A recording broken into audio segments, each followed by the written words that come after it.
نبی اکرم صلی اللہ علیہ وسلم دے غلام حضرت ابو ہریرہ رضی اللہ تعالی عنہ آپ فرماتے ہیں قال رسول اللہ صلی اللہ علیہ وسلم تحاجت الجنة والنار فقالت النار أوثرت بالمتكبرين والمتجبرين وقالت الجنة فما لي لا يدخلني إلا ضعفاء الناس وسقطهم وذرتهم قال الله للجنة إنما أنت رحمتي أرحم بك من أشاء من عبادي إلى آخره.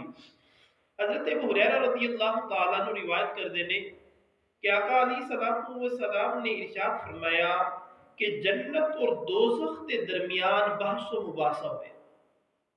جنت اور دوزخ کے درمیان مناظرہ ہویا دوسرے لفظ کے درمیان.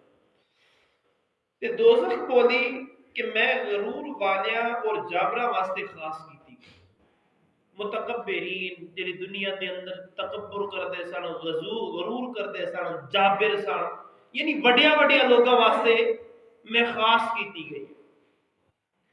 آقا علیہ الصلوۃ والسلام نے غلامت جنت بولی کہ پھر میرا کیا حال ہے, میرے اندر تے صرف اور صرف کمزور لوگ ہون گے جڑے ڈگ ڈگ پے جڑے سیدھے سادے ہون گے وہی میرے اندر داخل ہو.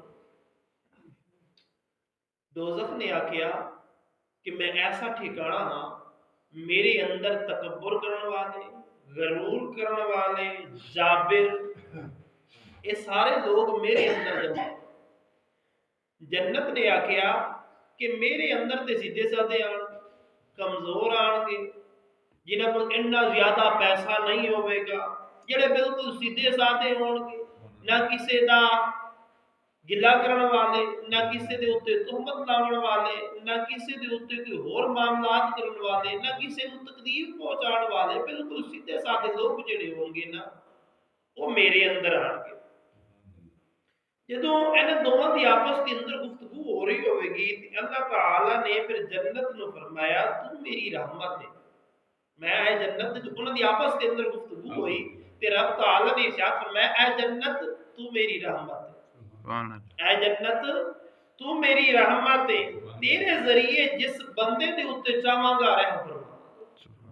تیرے ذریعے جس بندے دے اوتے چاہواں گا رحم فرماواں گا. اور دوزخ نو فرمایا تو میرا عذاب ہے تیرے ذریعے جس بندے تے چاہواں گا عذاب کر. تیرے ذریعے جس بندے دے اوتے چاہواں گا عذاب کراں گا.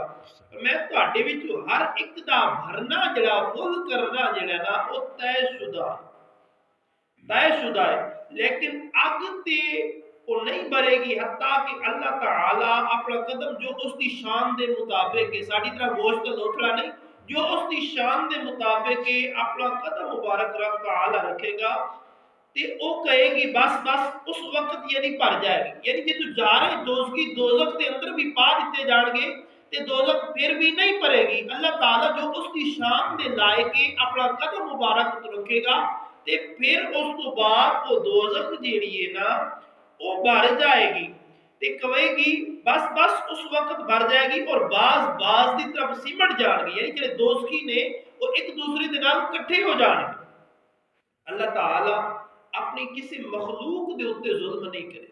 یعنی اللہ تعالی ظلم کر کے کسی جنتی نو کڈ کے دوزخ دے اندر نہیں بھیجے گا بلکہ جنہاں دے اعمال دوزخیاں والے نے نا وہی دوزخ دے اندر جائیں گے. اگرچہ بھرے گی یا نہیں بھرے گی اللہ تعالی اپنے قدم مبارک جو اس کی شان دے لائق رکھ کے پڑھ دے گا لیکن کسی دے اوتے ظلم نہیں کرے گا. یعنی کسی جنتی نو دوزخ دی طرف نہیں بھیجے گا. اور تاجدار کائنات صلی اللہ علیہ وسلم نے ارشاد فرمایا رہی جنت یعنی جنت بھی بہت ساری ہے 100 منزلہ ہون گے. ایک منزل دنیا معافی دنیا تو بڑی ہوئے گی 100 منزلہ ہون گے. فرمایا اللہ تعالیٰ اس دے واسطے مخلوق پیدا اللہ تعالیٰ اس واسطے مخلوق پیدا فرمائے گا وہ بھی بھر جائے گا. یعنی اللہ تعالیٰ نے جنت تے دوزخ کے درمیان جو بحث و مباحثہ ہو رہا سی انہوں نے دسیا کہ اے جنت تو میرے رحم دی جگہ ہے اے دوزخ تو میرے عذاب دی جگہ ہے. ਤੁਹਾਨੂੰ ਦੋਵਾਂ ਨੂੰ ਭਰਿਆ ਜਾਏਗਾ, ਤੁਹਾਨੂੰ ਦੋਵਾਂ ਨੂੰ ਭਰਿਆ ਰਹਿ ਜਾਏਗਾ, ਕਿਸੇ ਨੂੰ ਖਾਲੀ ਨਹੀਂ ਰੱਖਿਆ ਜਾਏਗਾ।